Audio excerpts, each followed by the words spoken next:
Hello and welcome to Center for Victory's podcast of Your Best Day Yet. Here at Center for Victory, we're here to help unlock, reinforce, and enrich relationships through personal and professional development.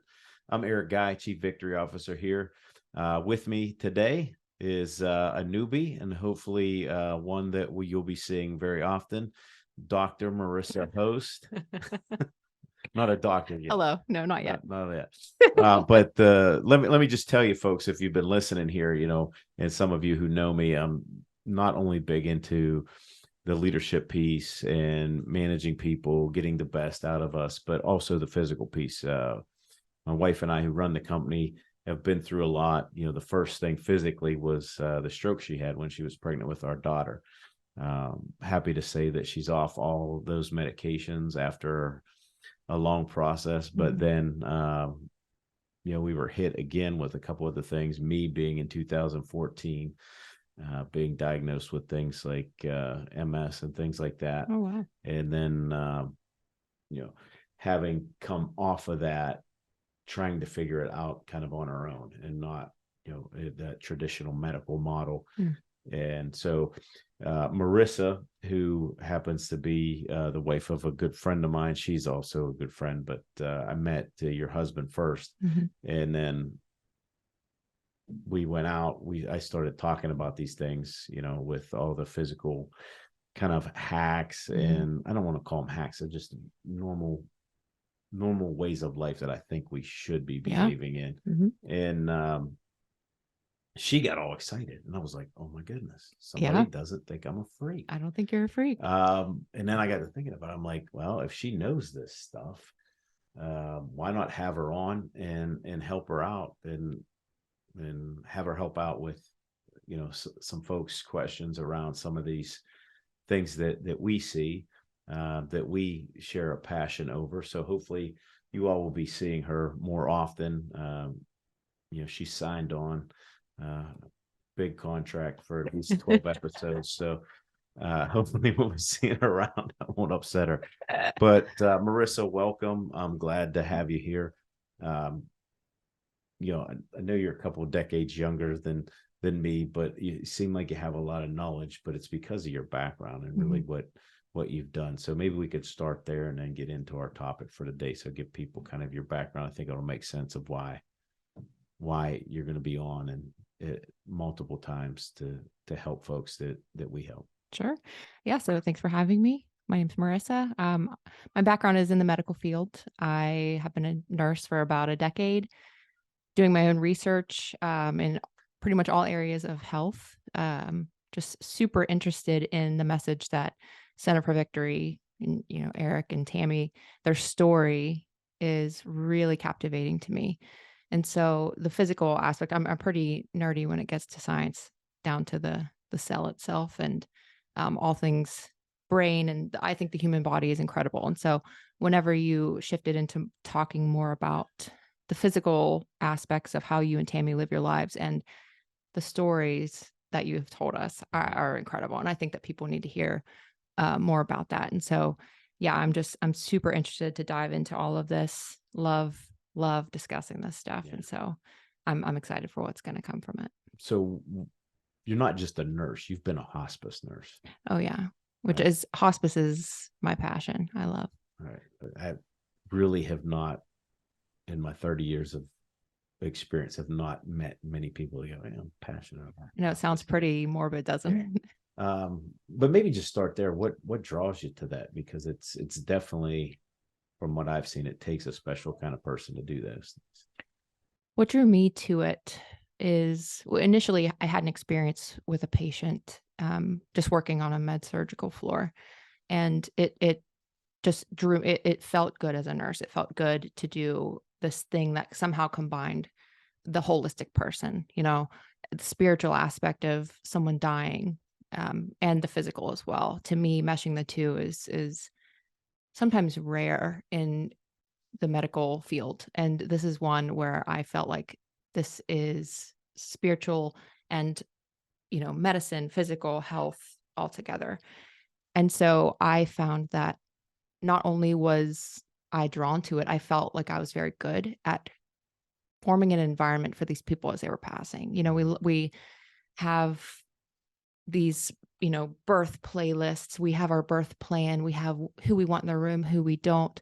Do we want music on? Do we want the TV on? Do we want silence?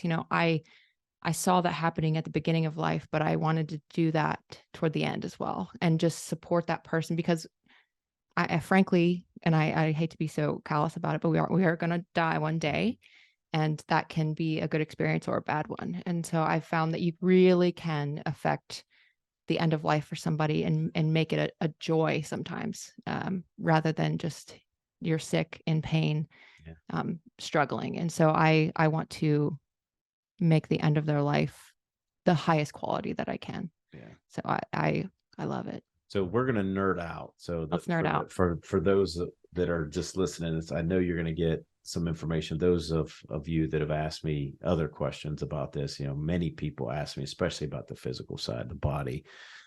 How do I talk to a lot of leaders who are at the top of their game in their companies, but I mean, diabetes and loss of memory and overweight. They can't exercise, they can't sleep, their relationships stink at home. It's just all those things, and it's unfortunate because it doesn't have to be that way. Right. And one of the things you and I started talking about at first, and we'll probably carry on this conversation with other podcasts, is one of the books that we both love is The Biology of Belief. I mean, I read that years and years and years ago. I actually have a copy sitting here. I mean, and I mean, it's just the cover is different colors because I've carried it around so much, but it meant so much to me, just from the simple fact, like if I could just break down one concept that he said in there that you and I have talked about, is when you look at the cells, in the body, they're much like us. They're much like you. They're much like our families. They're much like our communities, our places of work. And if you think of us as cells, right? You have all these millions of cells in your body, but you are a cell, right? And you can impact the other cells. And what his research was found out that was so life-changing for me and pivotal is because of what I believed. I just didn't have, like, this has been years and years and years ago since I read that book.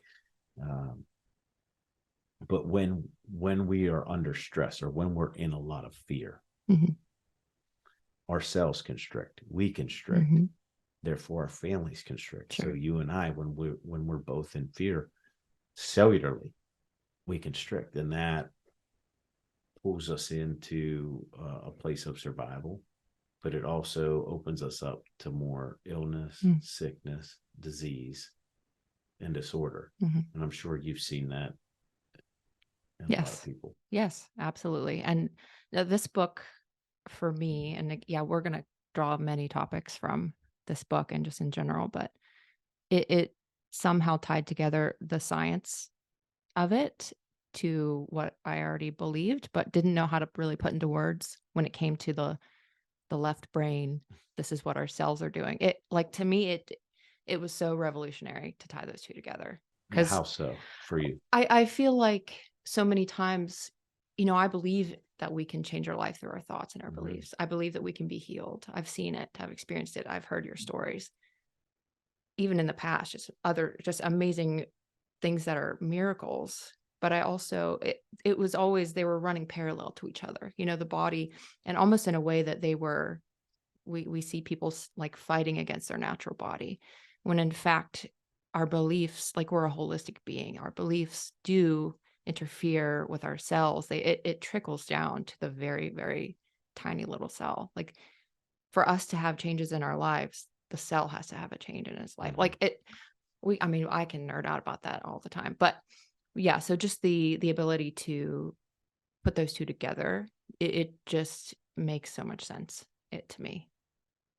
Yeah. And from that the other side of that story, right, is when the cells constrict, we're prone to illness, sickness, disease, disorder. And what I didn't say there, and you brought up, was disconnection.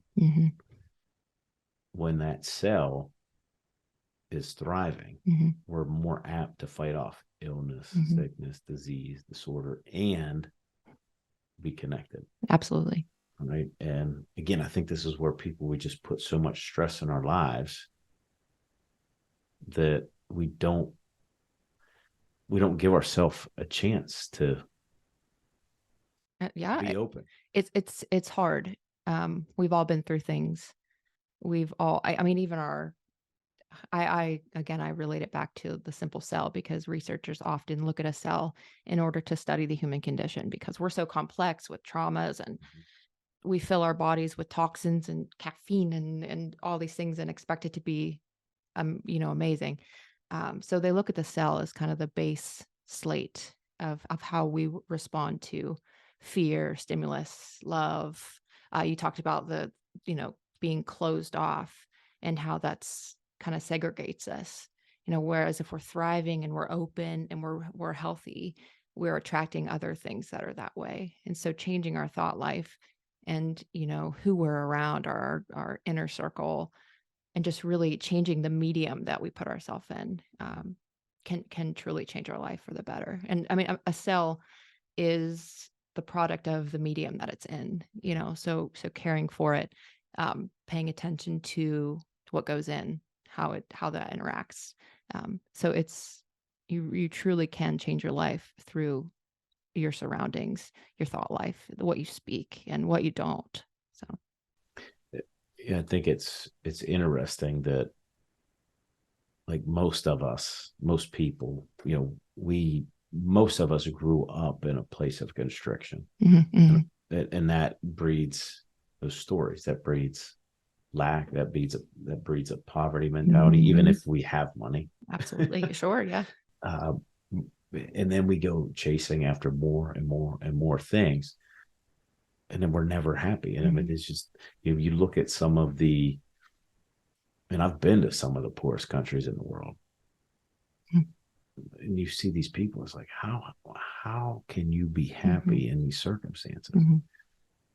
They have the essentials, and they have one another. Like, Exactly. they have their tribe. And for some of them, I know, how a child, I mean, we started these conversations before you even had a child, Mhm. and what that means. And in some of these countries, I've seen it, I've witnessed it, I've read about it, where that child is seen and is treated as a gift. Mhm. Absolutely. And people might say, well, we do the same thing here. No, we don't. Mhm. We don't. They're an inconvenience a lot Yeah. of times. Yeah. And then we have them, and then we put them in, what I would call extremely dysregulated Mhm. environments. Yeah. I mean, there aren't too many great caregivers or daycares that aren't constricted. Mhm. And then the stress of COVID Mhm. that happened made that even Oh yeah. more significant. Um, but when you look at that, and you're putting your child in that, and then you're coming home, because we're coming home from jobs, and we're Yeah. that way too, and then we're wondering why our kids, one, don't bond and don't get connected. But on the other hand, all the issues that we're having, the obesity, the mental Mhm. health issues with kids, Mhm. the lack of a good diet because we're just eating garbage. And I'm Yeah. getting a little bit off Oh track no, here, it's but it's all entwined, yeah, intertwined though. yeah. But what do you experience for yourself? So you said you made the connection, but what do you experience for yourself when, cellularly, you're feeling open? I would say going through life in a sense of ease. And I know that the word disease, oh, sorry. I know that the word disease is often just, uh, oh, they're sick, but dis-ease, you can look at it that Unease, way yeah. as well. So you're in a state of just unsettled. You're in an unsettled state. And so when you are healthy, you're taking care of your body, you're taking care of your mind, and protecting what goes into it, what you're feeding it, and also being very self-aware. It's so important to be self-aware and be honest with yourself and take responsibility for the way you react, the way you were brought up. We all have a past, but we all have a present as well that we need Mhm. to really care for and be aware of. And so in my life, it just becomes easy in a way, and things just start happening rather than fighting against the daily grind, or whatever people call it. It's natural. Mhm. It's somehow it's almost supernatural. It's you then are able to dream and have these hopes, and they come to fruition because you're not blocking, you're not in a closed, tight ball, shutting out relationships, shutting out opportunities. Um, it just, life happens beautifully when we are open to connections and open and healthy. Um, that's how it's affected my life. Yeah. Now are there, and I'll give an example from me Mhm. so I can kind of lead you into, so you understand my question here. Okay. But are there certain things that you've done in the past to get yourself in that place? Like, for example, like years and years and years ago, I wanted to be happy. Hmm. I just didn't know. I didn't have the program for it. Hmm. And so one of the first things that I did was I actually literally took a 3x5 note card and wrote down on that note card, relationships come easily and quickly. Now I Oh didn't yeah. believe it, but I needed to set the intention and start Mhm. looking for those things. And once I started looking for them, I'm not going to say like every relationship after that was great, because some of them really were horrible, Mhm. but it didn't, having that paradigm shift in just that little note card, right, made a different perspective for me, in all future relationships. Ended up, of course, meeting Tammy after that because I Who had is to an believe it. amazing gem. Yeah. And I had to believe it. And then I still struggled after I met her. Is this the right thing? Like, Mhm. it can't be this easy. Like, Mhm. Right. and I would fight it. And then if I was fighting it, I just would do what it came natural to me, Mhm. which was to fight or argue. Now, Sure. there was never anything physical, but I mean, there was some, probably, I don't even know if it was screaming. We just argued. Yeah. Um, but just trusting that it's actually out there and it doesn't need to be difficult. Mhm. And because I watch Hallmark movies with her. Wow. Yeah. Uh, and I'm always like, yeah, here it comes, here it comes, here we know, Yeah, yeah, yeah. he's either who's gonna, like, last night we watched one and I was like, well, who do you think's gonna overreact this time, the man or the woman in this relationship, and they're gonna come back and like, Mhm. but when you're watching it on the screen, it's so stupid. It is. Yeah. Last night it was like, oh, that was so dumb. But then I look back in my life and I'm like, mine was dumber. Like, Yeah. We're very quick to judge and not as quick to assess how we would react in those scenarios. yeah. So I don't know. What have you done? Like, are there practical steps that, like, you could share with people that might be listening or watching to this, that here's a couple things? Yeah. No, I like, you said in one of your recent the events that you did, that I think you called somebody out and you said, "Hey, you recently bought a car. Say it's a beetle, a VW beetle, or whatever bug. How often now do you see that car on the road?" I loved that analogy because I mean that's so true. If you're constantly saying I'm I'm sick, I'm depressed, I nothing works out for me, you're going to look, even if things are working out for you, your mind is going to be drawn to the things that aren't, and you're going to focus on the negatives. And so I think that setting your intentions, writing, relationships come easily to me, or whatever the wording was you said, Mhm. you're going to look for that. You're setting your intentions. You are placing your mind on this, even though your life might not be 100% at that moment. Mhm. You are going to be a better person to, for yourself and others if you're focusing on relationships are coming naturally and easily to me. You've probably built your network off of that one little postcard. I mean, Yeah. how has that shaped your Yeah. entire life? Right. You're incredibly connected with amazing people. And so I think setting your intentions and setting, it doesn't have to be complicated. In in your book, again, you said some things are incredibly simple but incredibly complex. Yeah. This simple ability to just set your intentions, write it. What do you want? Like, what do you want in your life? I want to have relationships that are life giving. I want to be healthy. I want to have a clear mind when I'm 85 years old. So you're going to be looking for things. How can I take steps to make sure my mind is clear at 85 years old? How can I take steps to cultivate healthy relationships? So I definitely think just the simple, like you said, note card. Yeah. Doesn't Uh, have to be profound. no, it can be written on a piece of notebook paper, Yeah. but all and continually keeping that in your mind, not just one time, because you do have to kind of change your thinking, and that's pretty complex. Yeah. I mean, we can get into subconscious, all of that, but it's going to take a little bit of effort, and Yeah. you have to be willing to take responsibility for who you are and what you've been through, and change from there. Yeah. And I think what's important, getting back to where we started Mhm. from, is this has to penetrate at a cellular level. Mm. It's just not like positive, hey, thinking. It Yeah. doesn't happen like that. You have to believe it, figure out, for me, it almost felt like a physical change after a while. Sure. Right. It needs to be in the cells. You need to challenge yourself by those little things. And again, I think people think it's so profound, and it's not. The we lose out by making it complex. Exactly. It just needs to be simple. Change it little bit, little bit, little bit, little bit, till you're actually here. And then, I don't know if you've ever struggled with this, is then to honor that. Sure. It's not natural. Well, I laughed when you said about I built my whole business off of that, and I laughed because of my family and Tammy, that they just laugh when we're places, even when we're on vacation, even when we don't speak the language.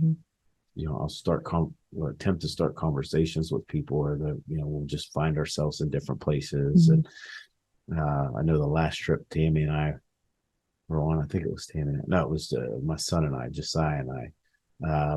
We've met all these people that live in Miami, that grew up in Jamaica, and at the end of the excursion that we were on, we had everybody's phone number. We had that's amazing. But my thing is, I take it for natural, and then when it does happen, sometimes I think we question. It's like, no, let's go back here. We don't trust it. That's what I was talking about, trust. Yeah, I know it's easy to close off, and become that closed person again. You do have to be pretty intentional about remaining open. It like I said, it's not natural, because most people, I would say most people are really closed. I don't know the statistics, but I think you said 13%, and then 87. It takes there's only 13% who are actually open and loving and expressing that ability to connect easily, whereas 87% of us have gone through things, or have a victim mentality, or are just closed and just kind of inward, and wonder why our lives aren't thriving. And so you also said it takes one person to be that open and loving, and this to affect, I forget the number you said, but it was pretty large. I mean, so that's a good thing to end on, just to encourage people. It's definitely in the cells, so you have to incorporate it, so you believe it at the cellular level. But